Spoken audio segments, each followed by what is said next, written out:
I want to welcome everyone to this year's first RTSelect software review.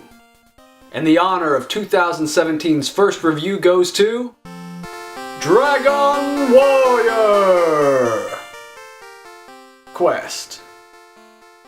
This is complicated. Dragon Quest was brought to America as Dragon Warrior in the summer of 1989.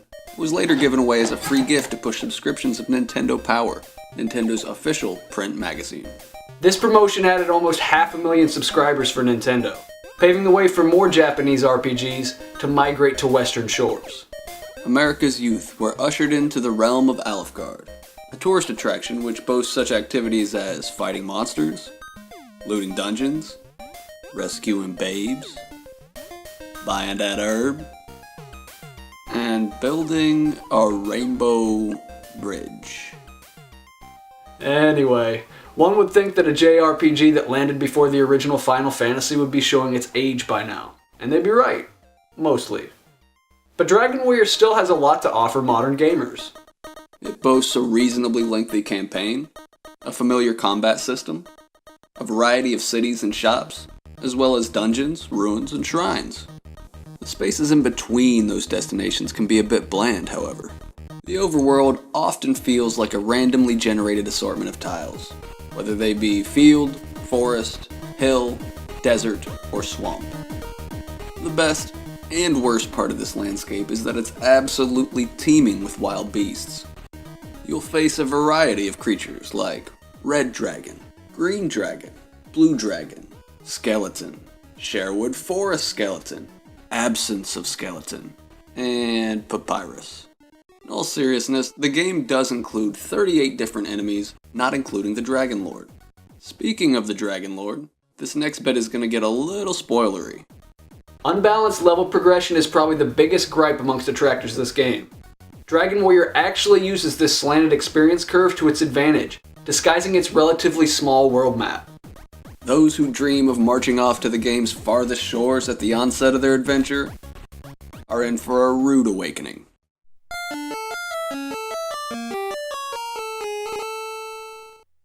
While grinding can be cumbersome, and it's often necessary to progress, upgrading your equipment frequently speeds the whole process along nicely. By the time things start to slow down, Princess Gwaelin offers a gift, which clues you in on how far off that next level is. Side note, this game lets you use Gwaelin's love in ways you might not imagine. That extra spring in your stride, you'll be ready to storm the Dragon Lord's castle in no time. Common wisdom seems to be that level 22 is the earliest you'll want to take on the evil tyrant. Of course, I knew better than to believe the internet. First try. In my eyes, Dragon Warrior's only crime isn't the time that it takes to get on equal footing with the Dragon Lord. It's the fact that once you get there really isn't anything to do. In fact, the game won't even let you save after knocking the big guy off his high horse. That hardly gives you much time to do a victory tour, basking in the praise of the populace. This must be since they were all so nice to you before. And I mean, downright lovey-dovey. Some have also criticized the battle music.